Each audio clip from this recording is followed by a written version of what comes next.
So you said on Twitter that Gengar is the best Pokemon. Please tell me why. Are we going straight in with the Pokemon straight away? We're not. Why not? Why not? Let's do it. We're just going straight for the Pokemon. Gengar, why not? And actually, I was thinking about this earlier. To be fair, why is Gengar the best? I mean, just look at him. He's absolutely adorable. Like, how can you not love Gengar?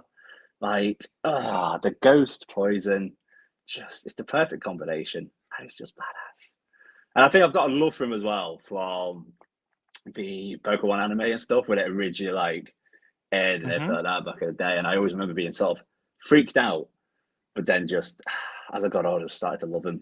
I think it's absolutely class. Like, Pokemon in general, it's just my favorite thing. I love the original one as well. Anyway, so I'm so glad you said Gengar, because that's my favorite generation. Yeah, are you a Gen 1 fan? Yep. Have you played any of the others? I played pretty much every single one that's come out. I didn't like the new ones, to be honest. So why? Why are you not a fan of the new ones? It's just too complicated. I feel like when they create new Pokemon, they're just running out of ideas. Do you know what I mean? Stuff like that.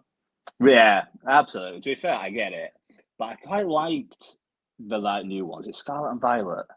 Wasn't a big fan of Sword and Shield. I thought that was a bit meh, but I really liked Scarlet and Violet. But I think obviously like us, we've played from Gen 1, so we're used to that.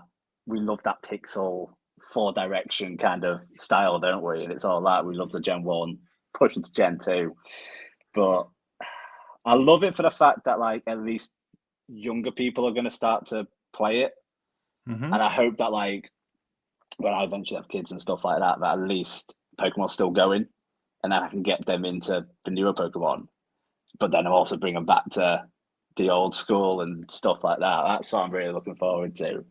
Have you played any? Sorry, we'll get to the rest of the second. Have you played any of the? We've got an intro to probably. Yeah, never mind that. Oh, we're still not done the intro. Oh well, let's keep talking Pokemon 5 minutes. Let's go. Have you played any of the Pokemon hacks, like the ROM hacks or anything? I can confirm or deny. Oh, that's a good point. Yeah. Well, if you have, I mean, some of them are really good. Anyway, we're talking to Ref Ross. We've got loads of stuff to talk about. Let's roll the intro.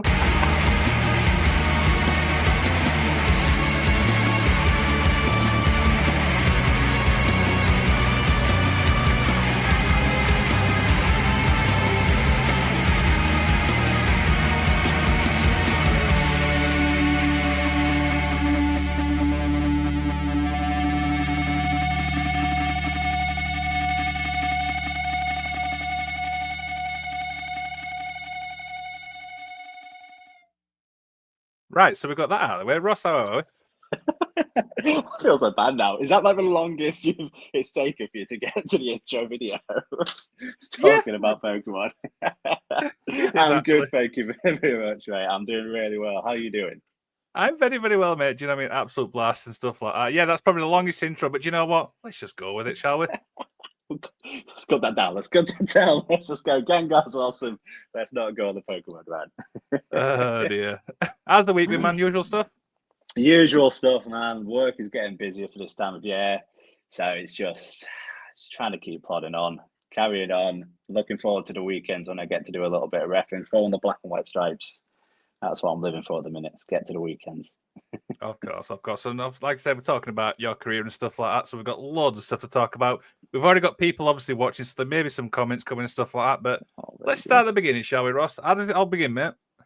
How did it all begin? Oh, you know what? I was actually thinking about this. I've been trying to mentally prepare myself for this. So for me, I was a little bit different. So I didn't go straight into reffing. I started doing my wrestling training back in, I think it was about 2019, down in Cleethorpes, because that's where I'm originally from. So I'm from Cleethorpes and Grimsby area. So I started with Evo, the Evo Training Academy, which belongs to BDR. That's their training academy and stuff. So I started there under Matt Myers and Robbie X. They were the trainers, oddly enough. It was absolutely amazing, incredible time. And then you had Scotty Rourke there as well, who was also helped training out and training us and stuff. So I did that for 6 months. and I was really enjoying it. Like I felt like I was really making some stride and stuff like that. But then I moved up north, so I moved all the way to up here in northeast, and I stopped. I like when I moved, it was so busy, so chaotic. I just couldn't get back into it, which is weird because NGW at the time is literally just around the corner to me. Mm-hmm. That's where Rampage is now with Rampage Training. It's the same place. But for some reason back then I was just like, I lost all momentum. I just lost the drive for it. And I was really nervous going into a new place. But to be fair, knowing what I know now, I would have just been with like Mark Henry and all that lot. So I think that's where they all trained. So I would have been with all that lot anyway. But then fast forward, obviously COVID and all that stuff. And then it wasn't until I think I was literally just scrolling Facebook. And then next, like I saw the Northern Grafter page pop up and was like, oh, it's a beginner class starting. I was like, do I put the boots back on one more time and go try it again? I thought, you know what, Ross, you got to do it. Otherwise, you're just going to regret it for the rest of your life. You're just going to regret if you don't go and at least try one more time. So I went and I loved it. Absolutely loved it. I did Howard up, Drake's old unit, absolutely class up in Newcastle. Such a welcome environment. And again, like with all the usual grafters of Henry, Cal, Stoker, blah, blah, blah, like they were so welcoming. And the group that we had when we started, most of them are still there now. Most of them are still training there now. And I love them all to bits. And they made it absolutely the best 2 years. So I did that. And then so I was training to be a wrestler. And I thought, you know what, I'm getting all right. Can't say I was amazing, but I was all right. But it wasn't until I buggered up. I made a mistake. I buggered up a move. What was I doing? I was giving a head scissor to Drake. And for some reason, my legs didn't let go. So as he went, I landed straight on my neck. And so my neck completely just, like all the muscle just tore apart in my neck. And my chin went straight into my chest. So I had to go to A&E and stuff. And they said it was like equivalent to like a car crash and stuff because it was that badly like torn and everything like that. And a couple of months later, I learned that apparently I'd also broken the sternum bit, that little bit of your rib cage. Apparently I fractured that as well because my chin went straight. Oh dear. Yeah. Didn't know. They didn't tell me. They didn't x-ray it, even though I told them that like my chin had got in. But yeah, so I did all that. And from that, I completely lost my confidence. That destroyed me. That honestly, like I was done at that point. I kept going because again, I liked the people that were going and stuff like that. And it wasn't until literally Howard just went, do you want a ref? I was like, go on in, let's have a go, see what it's like. And I think I just did it. And that was it. I fell in love with it because I still got to be in the ring. Yep. I still got to be involved, but I wasn't having to do the moves and stuff like that. It felt like such a nicer fit for myself because I think my confidence was so low that this was just absolutely perfect. I just immediately clicked with it. And then that was it. Show like week after week after week, I just kept doing it. Howard just kept putting me in as a ref. It helped the guys training, helped me.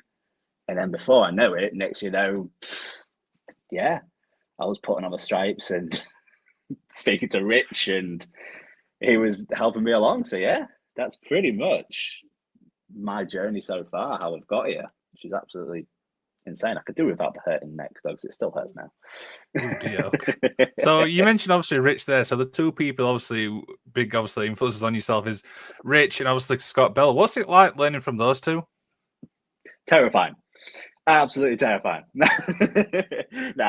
It's two different dynamics. I think at the end of the day, you've got Rich, which obviously comes from the background of like the WWE and things like that. So he gives you a very different perspective. Like he is incredible when it comes to things like the camera work, the positioning of you, and really picking up on those little things you probably just wouldn't even think about Like, he's really good at just going, could you have done this a little bit differently? Why don't you try this next time? It's never a, why did you do that? It's always just maybe we should think about doing it a little bit differently, or let's do this next time. So it's really like Rich is honestly so helpful and so amazing when it comes to feedback. I mean, Scott himself, I mean, you've interviewed Scott a few times, and he's I love him to bits. And again, his feedback is just phenomenal on what he gives. Like, again, he picks up on the little things as well, and they're so nice in the way they don't ever make you feel like you've messed up. It's you never feel bad. It's always really positive. They both just bring different energies as well. I love working with them both because you just know you're gonna have a good show when you're working with them. Like 100%. If it's North and Rich, or you've got BD Roy Scott, like I absolutely love it. It's incredible. But funnily enough, I'm just going to go on a tangent here as well. I met Scott originally in Evo. I don't know if he remembers this, so this is why I'm going to sort of tell this little bit of a story. So when we was at Evo, he was there one session, and I had a really bad day. I was doing a spot with this other guy, was doing the international spot, blah, blah, blah, running up the ropes. And for some reason, I tripped. I fell into the ropes and just like chest first into the ropes. And I probably gassed myself and stuff like that. And it hurts like hell. And I got proper like in my own head about it and stuff. And I ended up storming off because I was like proper angry with myself.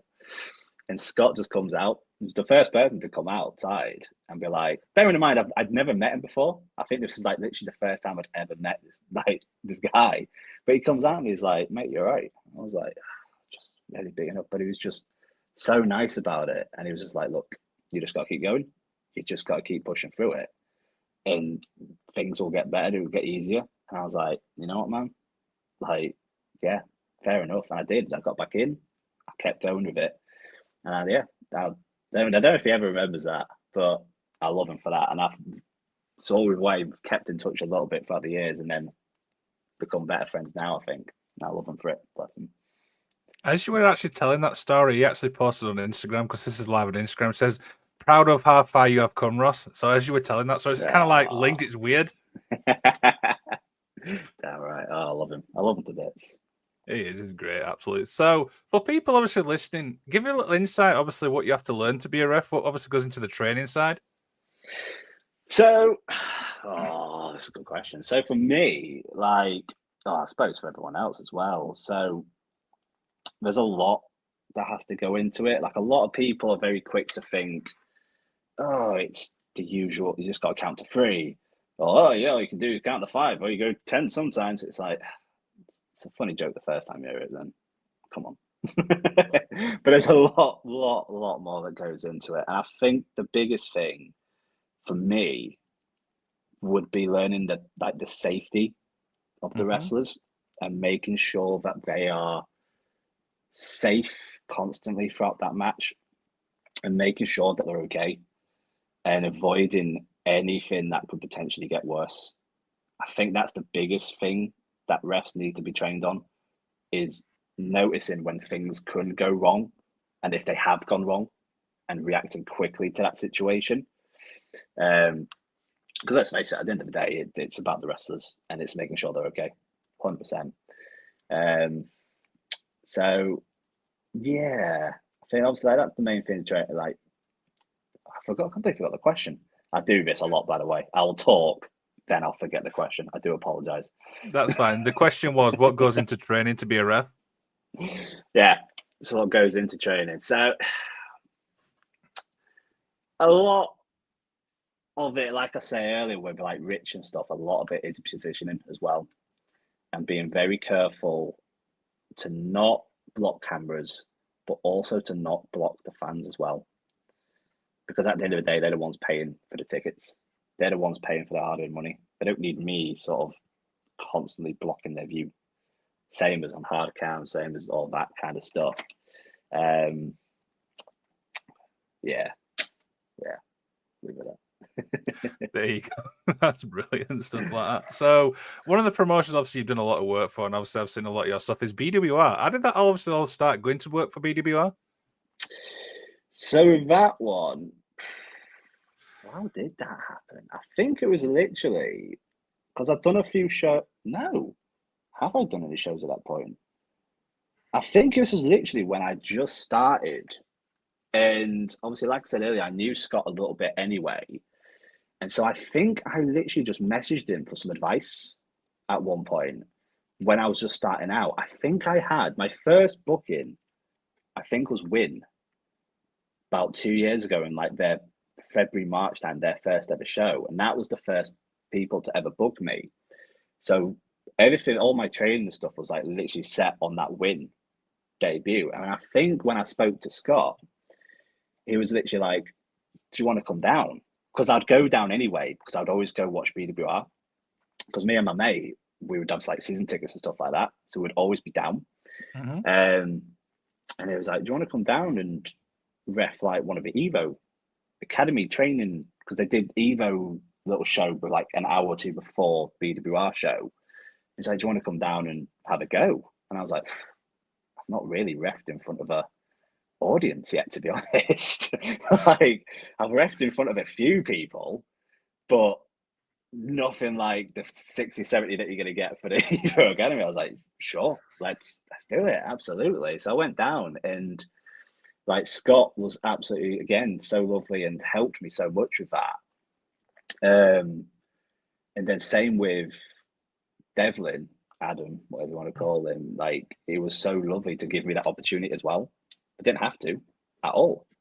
Like, I'm not one of theirs, technically. I was originally, but not recently. Yep. And it was so nice for them to be able to go, "Yeah, sure you can. Yeah." And to be able to give me that feedback as well from the likes of like Nathan Cruz and Scotty and all that, or to actually go, "Yeah, you need to look out for this. You need to do that." And it was a massive, massive help with that. So yeah, and then so I started doing more of the Evo shows, blah, blah, blah. And then next thing you know, yeah, it was just, "Do you want a match on the main card?" Of course I do. Of course I do. Then I think my first one was Gia Adams versus Miles Kamen in their little feud that they had going at the time. And that was terrifying because Miles loves to use a ref.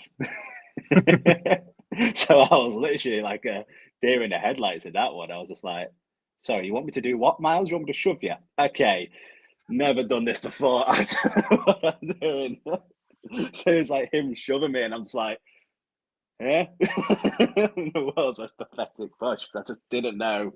Never really interacted with a wrestler that much before. But yeah, it was incredible. Absolutely incredible. I bet it was a great experience as well. What was it like after that? Do you know what I mean? When you obviously coming back from the gun? So keep going back. It's one of those places I just love. It's incredible. Like the Memorial Hall itself, it's an amazing venue. And to be fair, like, because I used to live like just a short walk from Memorial Hall as well. So it was amazing. And then moving on from that, it was just you get more and more opportunity. Because I think once Scott started to realize, okay, like Ross is actually putting in a lot of work here, he's put a lot of the effort in, and he actually wants to be here. I mean, I think the likes, like I say, Devlin and that lot who were running it and stuff, I think they saw that as well. And I think that's when they were like, "I think we've got at least a team here between me and Scott. Like, I think this is something that we can work with these two."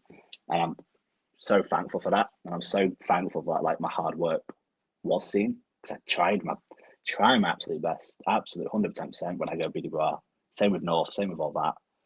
Because I just know I want to give them everything because I love it. I love them guys. Like, I love that show so much. I say the word love a lot, don't I? Yeah. I ain't going to count it. Don't worry about that. Someone will. Someone will.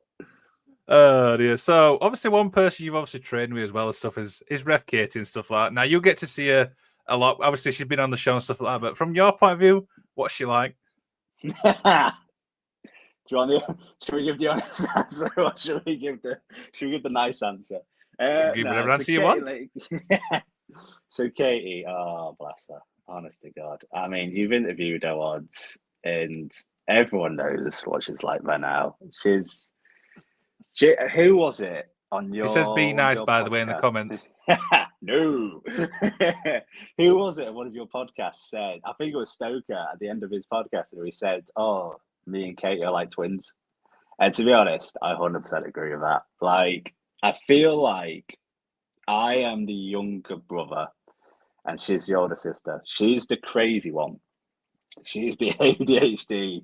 She is the loud, energetic, happy, just bouncy and bubbly. Then there's me. I'm the younger brother in a shadow that's sort of just like, "You right? Yeah, I'm here." Like, we're complete polar opposites. I think a lot of people see that when we're at shows, is the she'll come in like, "Hi, hi, hi," and it's just me waddling in behind her, like, "Yeah, guys." I'm always the tired one. Usually because I've had to spend a car journey like half an hour with her or something like that. And so I'm like, "Yeah, right, guys." Someone take her away. Someone else have her.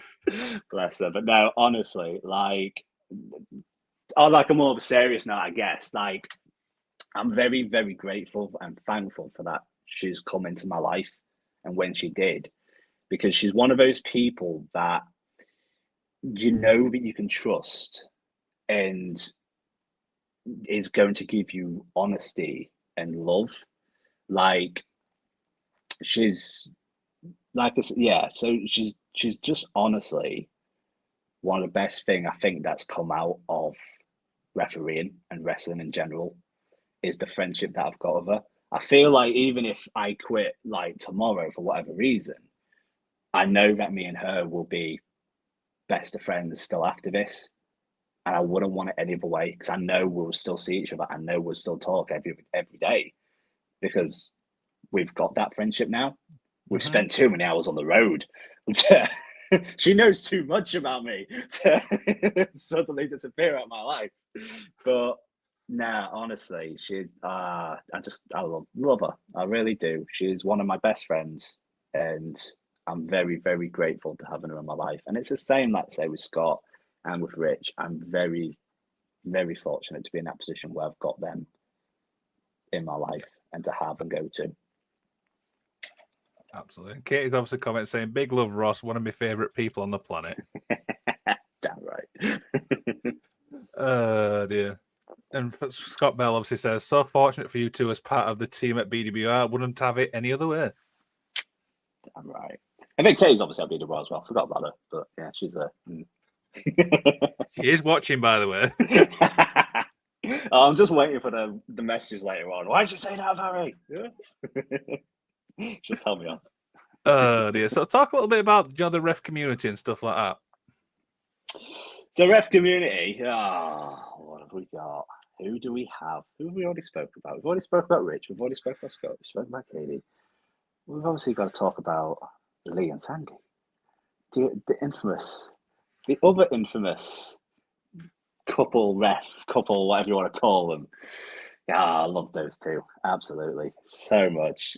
Sandy is, again, another she's a delight to have and to talk to. She's someone, again, that, you have those people that you can go to and talk to and get an honest opinion. Like Katie, Sandy is absolutely another one of those people. She's incredible. And her reffing is phenomenal as well. And I love watching her and Lee. Lee is just, he's just one of my favorites as well. He's a delight. He's just one of those guys that are just funny and just, he's always so happy. He's always so happy and it's so nice to be around. And I want to be able to work with him more. I want to be able to do more shows with him, but it's that divided. It's that Yorkshire and in the Northeast, so it's difficult to be able to work on shows and stuff. But I'm so looking forward to that. I think I've only worked with him once at PPW when I did one show with him there. I think that's the only time I've ever worked with him. But again, amazing, and they're amazing at what they do. And then you've got the others as well. You've got like Greenwood and you've got LK. Again, I haven't spent much time with them. I've done Greenwood's like ref he does those ref seminars, done he, like once every month or so over at Future Shock. I've been to a couple of them, and again, his refs as well. Like you've got the likes of Reese, you've got Grimshaw, you've got all that lot, and again, such lovely people. I've never really worked with them apart from Reese, and again, they're really good at what they do, and you can tell that Greenwood is having that impact on them and crafting them to be the rest of the Northwest, and if not all over, because they're really good. They're incredible. But yeah, I'm trying to think who else. I mean, you've obviously got like the likes of like Tom Scarborough and stuff down at the south, but I've never really had the chance to speak to them or do anything with them. So I'm hoping one day that we'll be able to do something with them, because that'd be really cool. I would love to work a show with Scarborough, but that's probably way in the future of that. You never know. Near Dark Photography says on Instagram, she's going to chin you, mate. Oi, watch it if you ever need a lift to PWR. Again, to be fair, like Dave is, sorry, I'm hoping you're all right with me using your name. He's a phenomenal photographer. Like some of the shots that he took at BWR, and I think did he do True Grit as well? Or was it Tidal that he did? I can't remember. He did one of them, but even then, God damn, the man has a talent, a gift with that camera. Makes me look good. I don't know, he does that. Christ, if you can make me look good, you know you're an amazing photographer. Awesome. So the next thing we're also going to talk about is death matches and stuff like that. Because if I remember rightly, you've recently done your first death match. Yeah, love my first death match. So again, a huge shout out to Sandy and Scott for that opportunity, because I think Sandy was booked elsewhere, and I think Lee was as well. So literally, because I've mentioned it a few times to like Scott and that, and I was like, I wouldn't mind just doing maybe one, just seeing what it's like. And then the opportunity came, and he just messaged me, was like, do you fancy doing Rise? Yes, I do. Absolutely. Get me in there. I loved it. It was honestly the most terrifying experience that I've ever done. I felt so out of place. I didn't know what I was doing. There was glass flying everywhere. Drew was thrown into some barbed wire thing, and I was just there like, what do I... I don't know if the camera's picking up, but you can hear him go, oh, how do I get out of this? And I'm just stood there like, oh crap, I need to get you out of this. I'm just like peeling him out of this barbed wire. I'm like, oh dear God. And I'm just like trying to clear the ring. Scott's obviously helping me so much on the outside. He's like, right, just do this. So I've got Scott on my ear, thankfully, because if he wasn't there, I think I would have been a nervous wreck.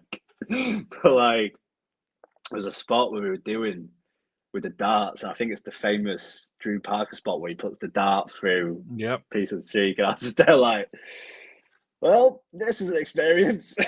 This is, oh no. And I was slapping cheese grater things on the forehead, and I'm just like, oh man, this is insane. This is so good.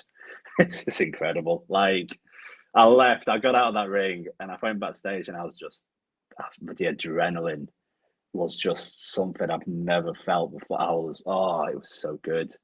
I can't wait to be able to do a next one. Whenever that time comes, when Rise needs someone again, I'll be there, if they'll have me back. I hope they do. But it's hopefully somewhere. I mean, you've got the other versions, and you've got, is it Bleeding Gums? Yep. Up in Scotland, you've got Kumite and stuff. I know they've got their own refs and stuff, but if the opportunity ever came up, I would 100% do it again. Working alongside like Sandy, because she's literally just done, I think she did a full show of death matches, didn't she, on the weekend at Bleeding Gums, I think. Incredible. Absolutely. I would love to be able to work alongside him and do some more death matching. Matt Brown says, recover from Babel and Tim Strange. I have many questions. No. Oh no, honest to God. Yeah, I don't think the videos are out yet, but when they're released, have a look back at the Tim Strange and Shreddy match. So when we was backstage and I asked him, I was like, what, like, you know, like refs do, we have to make, like, we know the match and stuff like that. And all I just get told is, just go with us. Just go with it. And I'm like, what? Don't like it when I'm just told to just go with it. I like to know, like, what the finish is. I need to know sort of a little bit about what the match is about, so I'm prepared. But I was like, let's go with it. And I know from Tim, and Tim I just knew. I knew he'd have some odd lined up for me. We go out and we're doing all this stuff, and Shreddy's incredible at playing the crowd, and so is Tim. He's wearing that luchador mask, pretending to be Mysterio, whatever. And it gets to this bit where I'm taking off Shreddy's jacket, and then next, you know, Tim's just coming behind me and spooning me and trying to take my polo shirt off that I'm wearing. So I'm just like, Tim, what's going on here, mate? Like, can we not undress me? So this is all happening. And I was like, no, this top's not coming off. I haven't worked out in months. I've got a flab going on. No one's paying to see that. And so we do that. And then next, you know, he gets the bottle of bloody baby oil out. And I'm just like, okay, where are we going with this? And then all I hear is, ref, oil me up. I'm just like, nah, I ain't touching that. I'm not. I don't even know where to go with this. I'm just there like, I'm good, thanks, mate. And because I put my arm out, he just grabs it, baby oils up his chest, and just shoves my hand all over his chest. And oh man, he's got a hairy chest. So I'm pulling back. I'm just like, oh, nice. I've got an oiled up hand with some of your chest hair now on my hand. So I'm like wiping my. Oh god! And I think he did it about 2 or 3 times. And I think there's pictures of me just with the most disgusted face. So I was just like, this is not how I thought my first deathmatch night would go. It's oiling up Tim Strange. Absolute nightmare. But it was so funny, and I really enjoyed that match. I loved working with Tim. Honestly, one of my favourites to work with. Even though he won't, we'll call him out right now because he won't let me ref any of his matches. It's always got to be Katie. If we are ever on a show that's me and Katie, it's always got to be Katie that refs it. And I know exactly what he's going to say. It's because she's my favourite ref. I hate you, Tim. I hate you. I don't even know where to go with that after that one. No, let's just pretend it never existed. I'm dreading when the video and the photos come out. The photos already out, and I'm not posting it. That was dying with me. Oh dear. So when you look back with everything you've done in your career so far, what's one moment where you can look back and go, I'm proud of that? Not that. Not that. One thing I'm just to be fair, I've only been doing it 2 years, and I don't know, because I always feel like at the minute every show that I do tends to sort of top the previous one that I've done. So it's always difficult. But I mean, I think the most recent BWR, where I only had the one match, but it was a really good one that I feel like I really was able to sort of go full ref mode, I guess is the way to say it, is I was able to fully show what I could do and do it well and make the match. I hope I did anyway. But I think that was between, again, Miles Kamen and Boy, with an Ace Matthews cash-in. I think that is definitely something that I'm most proud of, and be able to do the cash-in spot as well. Right, over to channel. Who used to do the whole at WWE? Used to do the whole. Do you want to cash in? Oh yeah, sure. I can't remember who it was. Was it Charles? No, it wasn't Charles, was it? Who was it? That did that? My brain's gone completely blank from that previous question. I got to channel. Sorry, man. Traumatized now, aren't you? But yeah, so I got to do that, and that was a really cool. That was a really good, cool moment. And then I think also one of my other proudest moments is one of the most recent North shows as well, where I sort of got a Ross chant. Because I think, again, Miles came every match. Miles came. We did the push spot again at North when he was against, I think it was Mikey D. And we did that whole spot again, and it just popped the crowd. It was so well done. And then like the whole the crowd was just like fired up and giving me the Ross chant and stuff like that. Phenomenal. Loved it. Then I think as well, to be fair, standing in the Walker Dome, 700, 800 people. Even again, Ace Matthews. Ace Matthews versus Clint Majera in their little hardcore match, and then just standing there in that 20-foot ring and just looking out and being like, oh, that's a lot of people. That is a lot of people, and that's terrifying. But it was so cool. And it was it's amazing when you hear like Tom Campbell do his Ross Fall, Katie Fall, Rich Fall, Swift Fall, and John Fall, and all that. And yeah, that's probably some of my proudest moments, I think, so far. I love it. I've probably forgotten something huge, and I'll probably think back and go, that was, why didn't you say that, Ross? But yeah.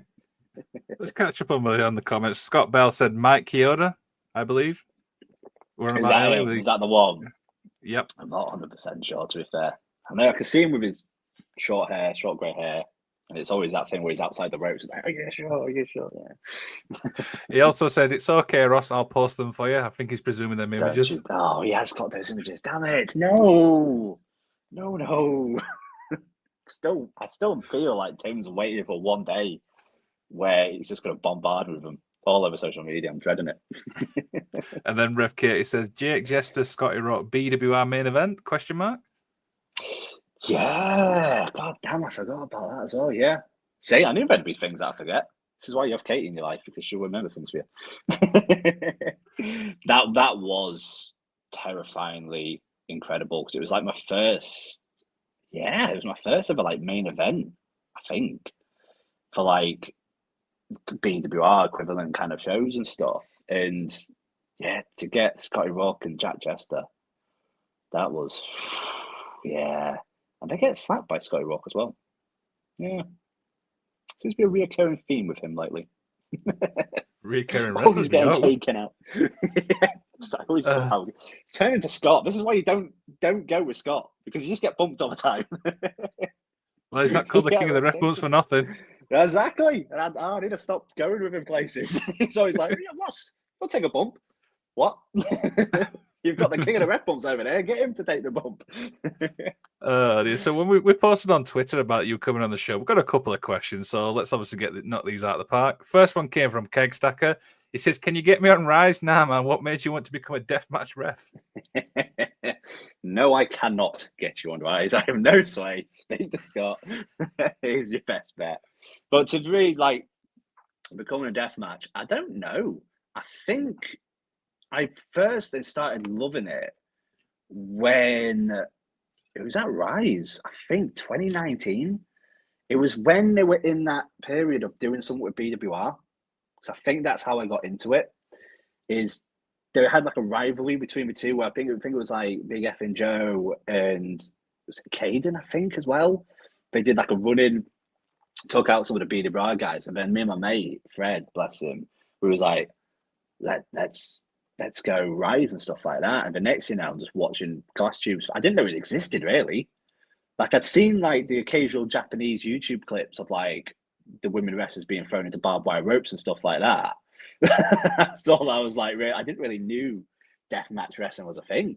And then, like I say, you're just there, you stood there, and you're watching people getting dropped on thumbtacks and light tubes, and I'm just there like, wow, this is awesome.